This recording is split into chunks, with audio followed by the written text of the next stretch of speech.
sua rádio Jovem na Internet. Eu sou o professor Augusto Martins, aqui da Universidade Estadual do Ceará, UES. Estamos locutando mais um web seminário como tema da especialização em Gestão do Trabalho e Educação na Saúde, promovido pela Universidade Estadual do Ceará, UES, em parceria com a Secretaria Estadual de Saúde e a Escola Nacional de Saúde da Fiocruz, da Fundação Oswaldo Cruz, e também o Ministério da Saúde, ok? E hoje nós estamos aqui debatendo mais um tema sobre as tecnologias educativas e como elas podem ser utilizadas na saúde, na educação, no tocante à pesquisa, à formação e ao ensino. Hoje, vamos mandar um alô especial para os nossos alunos aí que já estão presentes no site da nossa web rádio e também pelo MSN. E já estamos iniciando aqui o nosso bate-papo sobre um tema importante. E para debater esse tema hoje, nós convidamos a professora Liz Torres, que é professora da Faculdade de Educação da Universidade Federal do Ceará, UFC, ok? Aqui de Fortaleza. E nós vamos já conversar um pouquinho com ela, sobre a formação dela, sobre a experiência dela nessa área. Dizer que é um prazer recebê-la aqui. Mas antes eu queria também dizer que quem quiser ganhar uma agenda, ou ganhar um porta-lápis e caneta, um brinde aqui da Web Rádio Agir, você pode responder a pergunta âncora de hoje, que é: quem inventou o telefone? Pesquise aí, interaja com a nossa colaboradora aqui, a doutora Gislene Holanda, já enfermeira, que foi recém-formada, e também o nosso secretário Valmor, está aqui no MSN já com contato com vocês. Como também aqui dar um alô para o nosso editor de vídeo, João Neto, está aí na filmagem. Ok, gente? Sejam bem-vindos, boa noite, mais a um web seminário. Vamos começar um bate-papo conversando com a professora Liz Torres. Liz, professora Liz, como se deu o seu envolvimento, com a questão da tecnologia da informação? Eu queria que você falasse um pouco de você, da sua formação, da sua experiência nessa área, para depois a gente entrar especificamente no campo da temática abordada hoje. Pode ficar à vontade aqui, falar com os nossos alunos que estão aqui já presentes. Boa noite a todos e a todas. Primeiro eu gostaria de agradecer ao professor Augusto, ao UES, ao APRAX, a oportunidade de estar aqui e podendo compartilhar um pouco essa minha experiência aqui com vocês, um pouco do que eu sei, Então, a minha trajetória, eu estou discutindo isso já há algum tempo, desde a minha graduação. Eu sou graduada em Pedagogia pela Universidade Federal do Ceará, e quando eu estava me formando, no início de 2000, eu participei de uma pesquisa com bolsas de graduação, em que a gente estava investigando algumas escolas públicas de Fortaleza que estavam em processo de informatização das tecnologias digitais. E na época nós estávamos muito preocupados com a questão do impacto disso na formação dos professores. Então, a minha participação tanto nessa pesquisa sobre formação de professores e tecnologias digitais, e logo em seguida eu fui trabalhar com o professor Dr. Hermínio Borges, que é coordenador do Laboratório de Pesquisa Multimeios da Universidade Federal do Ceará, que já tem uma estrada, já tem um percurso acadêmico nessa área. E aí logo em seguida eu também participei de uma pesquisa com esse professor, que é a pesquisa Teleambiente, que a gente já estava começando a investigar o uso do computador mesmo no ensino. Em seguida eu fiz minha dissertação de mestrado também nesse tema, eu investiguei o Núcleo de Tecnologia Educacional, que é uma política do Proinfo, eu investiguei o NTE aqui do estado do Ceará.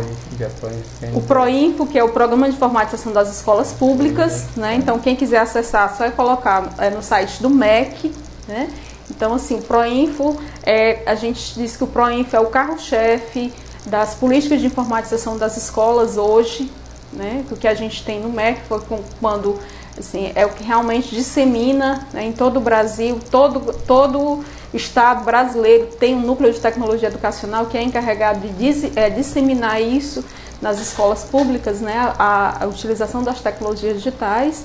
Então, do mestrado, Eu fui professora também do programa chamado Magister, que era um programa voltado para a formação de professores, e aí nesse programa nós discutimos também com professores da rede pública do Estado, nós discutimos o uso dessas tecnologias, né, até porque a gente sabe que isso é uma questão ainda latente na formação do professor, né.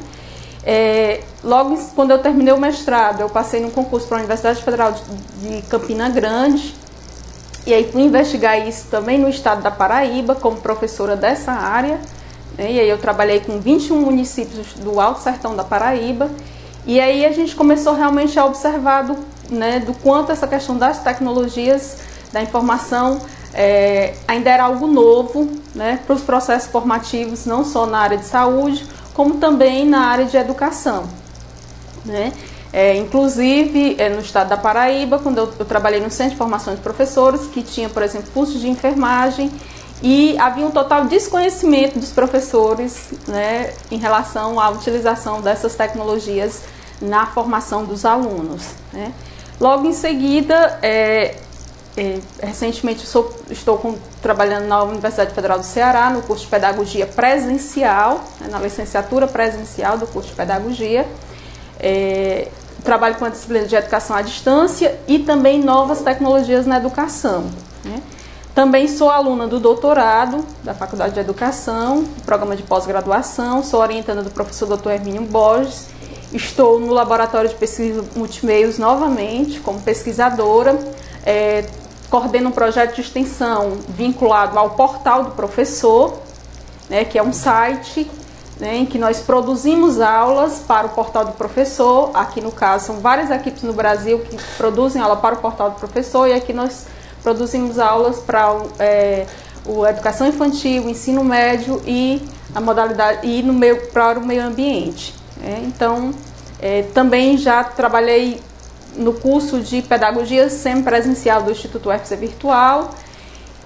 E na minha tese de doutorado, eu estou investigando a formação dos alunos, professores, então professores que estão na escola pública, mas estão cursando pedagogia na UFC, né? E como é que eles lidam, né? A minha questão é como é que eles lidam com essas tecnologias no cotidiano da sala de aula. E como é que essa formação que eles recebem, qual é a contribuição que eles levam disso para a escola.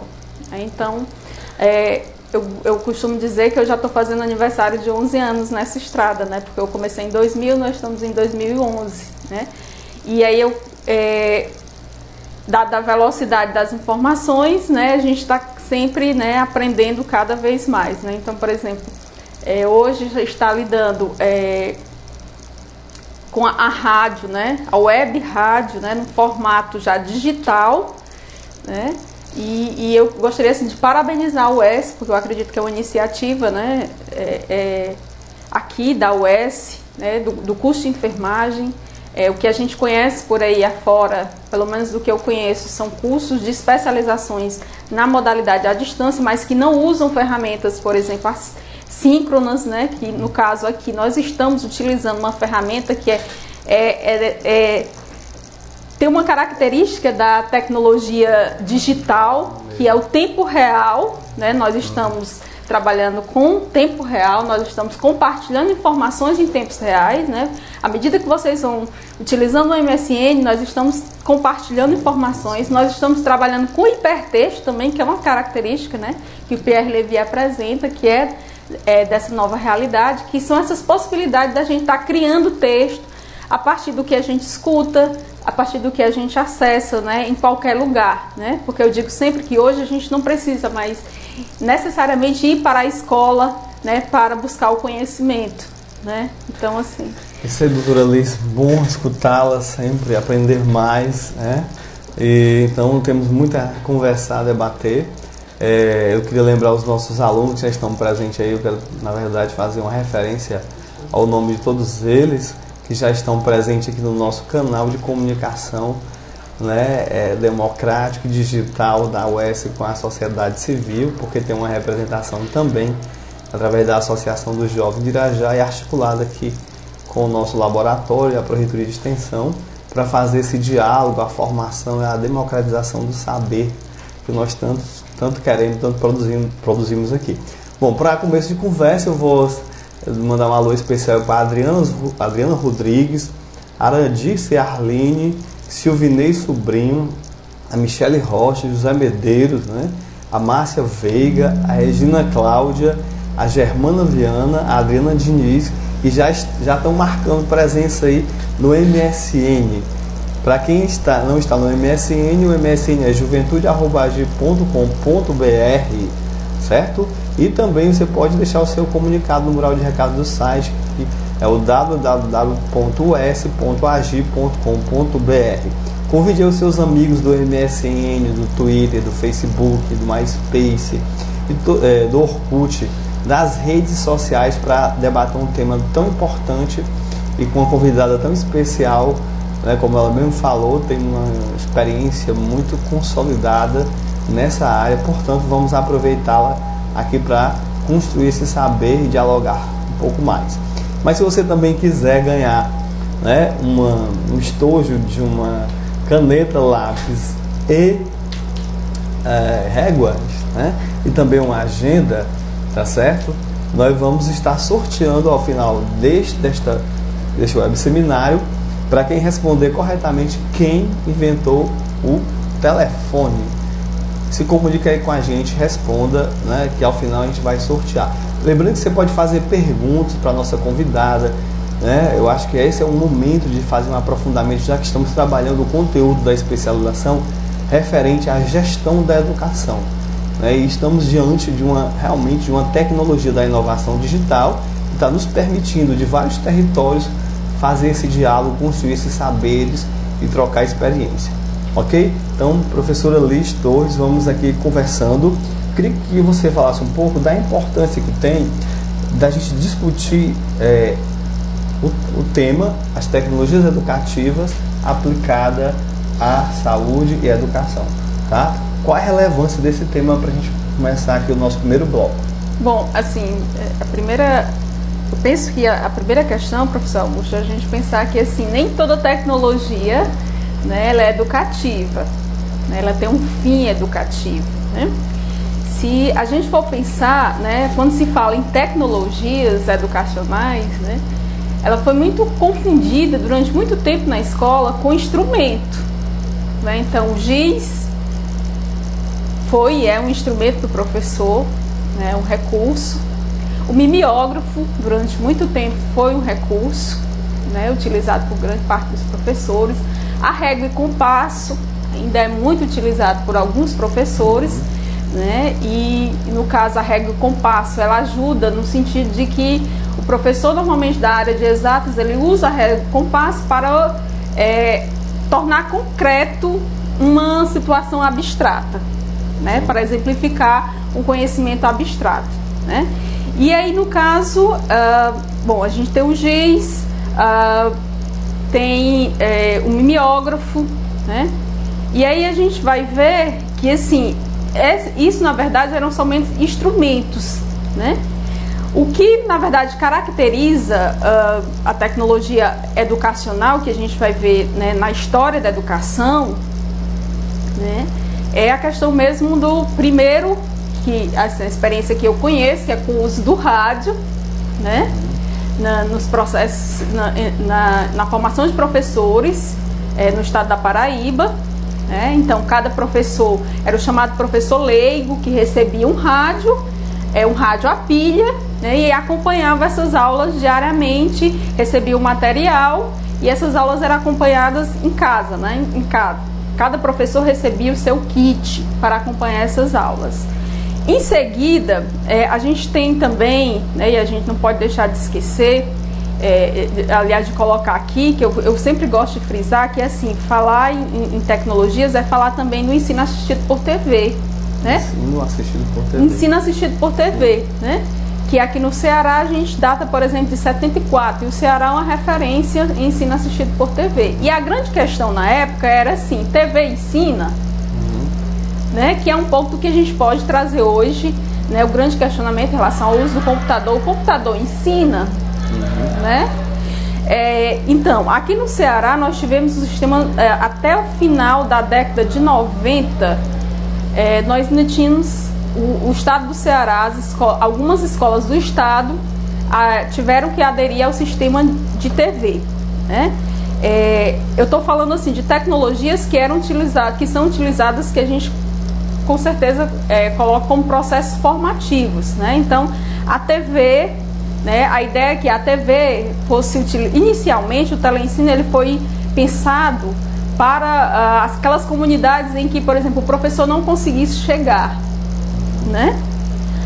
Paralelo também à TV, a gente teve e ainda tem no Brasil o Instituto Universal Brasileiro, né, que é um ensino por correspondência, e que se você chegar hoje em qualquer agência dos Correios, você ainda vai encontrar um panfleto do Instituto Universal Brasileiro, né? E aí alguns dos telespectadores devem conhecer alguém que fez um curso de corte e costura, cabeleireiro, que fez um curso de mecânica, que fez um curso de primeiros socorros pelo Instituto Universal Brasileiro, né?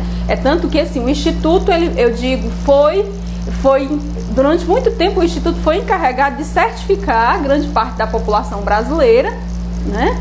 Então, na verdade, o Instituto, a grande questão, né, que se colocava em relação tanto ao ensino correspondência quanto às primeiras experiências com o uso do rádio e o uso da TV era de que não havia, por exemplo, interatividade, né? Então, quem faz o curso do Instituto Universal Brasileiro dialoga, na verdade, com os materiais, né? Um diálogo individual, né? Tanto o Instituto Universal Brasileiro quanto o rádio também. Ora, eu vou escutar aquela aula pelo rádio e eu vou, na verdade, fazer uma prova e emitir isso pelo correio. Então, a minha possibilidade de troca, né, com o meu colega, ela fica muito reduzida, né? Com a TV, com o sistema assistido por TV, né, que aí a gente, se a gente pegar na história da educação, a TV realmente, o Ceará é uma referência em teleensino, inclusive foi copiado por vários estados, né, copiado no sentido da proposta, ela foi adotada no Maranhão, né, e aí realmente voltava a ser a questão, TV ensina? Sim, e aí eu queria perguntar, eu lembro-me que nesse processo tiveram várias críticas dos profissionais em relação a essa modalidade de ensino, né? Então, como é que você analisa esse processo histórico e por que ele não teve continuidade? Bom, então assim, o que a gente tem hoje em termos de publicação, né? O que eu vou falar aqui, na verdade, é das coisas dos autores que eu li, que já se debruçaram e que já estudaram a temática teleensino. A gente tem a dissertação de mestrado do professor Gerardo Campos, que é a primeira experiência de escrita, né, sobre teleensino, né, que ele já coloca já como uma perspectiva já de educação à distância. E nós temos também o livro da professora Isabel Sabino, que é daqui da UES, que investigou também essa questão do teleensino. E temos também um livro chamado Imagens Distorcidas, que é um livro que foi coordenado pela professora doutora Maria Aniório Dias, em que eles analisaram as várias versões do teleensino, né? Porque o teleensino, inicialmente, como eu disse, quando ele foi implantado, a ideia era que ele chegasse somente naquelas comunidades onde não tivesse, o professor não conseguisse chegar, né? No entanto, teve a universalização do sistema de teleensino, né? E o que é que aconteceu? Das escolas que nós investigamos, os professores alegavam que as emissões, né, o sistema as emissões eram atrasadas, né? O material não tinha relação, o conteúdo era muito desvinculado, né, da questão local, né? Então, e isso também foi um fator. E a questão também de que, assim, o professor do teleensino, ele na verdade ele é responsável por uma área. Então, por exemplo, o professor de biologia, ele tinha que dar aula de química. No entanto, ele não era formado para dar aula em química, né? Então isso também foi o descompasso da formação e uso dessa tecnologia. E outra coisa, os professores também, o que acontece com essas tecnologias educacionais? Muitas vezes isso vem como uma imposição para o professor, né? Então tanto o sistema teleensino, e a gente vê isso novamente com o uso do computador, eu acredito que isso é uma realidade também que acontece aqui na UES, na saúde, nessa resistência, né, na verdade, ao novo, né, às tecnologias, né, e uma resistência alimentada pelo desconhecimento, né? Ora, eu resisto àquele que eu não conheço, né? E aí o teleensino também, essas resistências foram alimentadas também por isso, né? Pelas condições de trabalho dos professores, as condições das emissões, né, que não eram sequenciais, e aí chegou ao ponto dos professores decidirem não utilizarem mais a TV, né? E assim, logo quando, aqui no Ceará, quando o teleensino, né, ele é extinto, ao mesmo tempo, no final da década de 90, os computadores chegam às escolas, e eu acredito que também às escolas de enfermagem, aos centros de saúde, né? E aí, se a gente observar, na década de 90, né, a gente vai ver um processo todo de informatização da sociedade brasileira, né? E aí não é por acaso que, por exemplo, o sistema de saúde, eles também entram nessa política de informatização, né?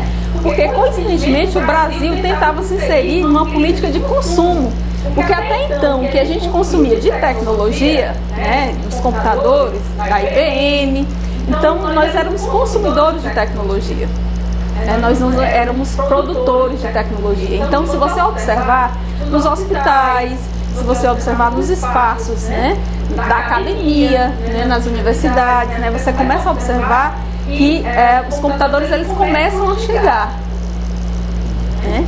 E aí, se a gente observar uma tecnologia educacional, inicialmente eu digo que nenhum espaço o computador ele chegou com uma tecnologia educacional. Na verdade, ele veio inicialmente para substituir a máquina da datilografia. Então seria uma substituição de um equipamento pelo outro. Né? Inicialmente o computador ele chega tanto, por exemplo, nas unidades de saúde. Quais são as unidades de saúde? Você vê um computador, porque o objetivo maior era tanto que o Brasil se inserisse nessa política de informatização, como também informatizar o processo. Né? Tá certo. E nós vamos agora conversar um pouco também com os nossos alunos, internautas e todos os passantes, os transeuntes aí das infovias, né? Já tem também várias perguntas aí dos nossos alunos, não é? Pelo que eu percebi, não? Então vamos aqui para a leitura dos presentes, ok? Vamos lá, pessoal. Temos aí chegando agora a Jussiene Timbó, Felícia Borba, Carminha, Silvana Soares e a Lia. Acabaram de chegar, ok? Lia Araújo, um abraço a vocês. Vamos lá, pessoal, problematizar o tema. Nós vamos fazer um breve intervalo musical, né? Mas se você está chegando agora, pode convidar o seu amigo, sua amiga, né, do MSN, do Facebook, do Twitter, do Skype, para concorrer também com vocês, né? Esses kits aqui, 2 agendas e um kit de lápis e caneta e régua, né? Para fazer bem os trabalhos aqui na especialização. Lembrando que se você responder corretamente, quem inventou o telefone, ok?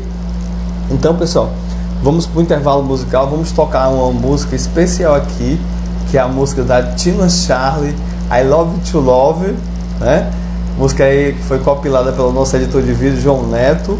Vamos oferecer para todos os nossos alunos que estão ligados já no web seminário que discute hoje tecnologias educacionais no campo da saúde, né? Como a gente pode aplicá-las na pesquisa e na formação, ok? E vamos oferecer também para a nossa convidada, a doutora Liz Torres, para todos os presentes aqui na sala estúdio.